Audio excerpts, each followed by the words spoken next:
गुजरांवाला से ये पता चल रहा है कि आगे जो पुलिस की भारी नफरी खड़ी हुई है। इस वक्त गुजरांवाला से काफिला रवां हो रहा है। ये आप देख सकते हैं काफिला रवां हो चुका है। इस वक्त ज़राए के मुताबिक अभी मुज़ाकरात जारी हैं TLP के हुकूमत के साथ, और अभी काफिला यहाँ से रवां हो चुका है। तो अभी हम आगे जाके आपको लाइव अपडेट देते हैं।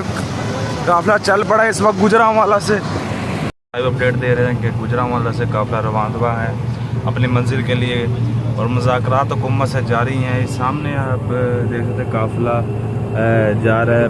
आप बस के अंदर से आपको अपडेट दे रहे हैं, लाइव अपडेट दे रहे हैं। तो आज इनका पड़ाव होना है वज़ीराबाद। देखते हैं क्या बनता है। आज के जो मुज़ाकरात हैं वो स्टेट से ही शूरा ऐलान करेगी। जो ऐलान होगा इंशाल्लाह आपके सामने रखेंगे। चैनल को सब्सक्राइब करें और मज़ीद अपडेट्स के लिए इंशाल्लाह आगे आपको लाइव अपडेट देते रहेंगे। इस वक्त काफिला यहाँ से रवाना हो चुका है अपनी मंजिल के लिए।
मैं तो कहना इत्थे रुक जाना।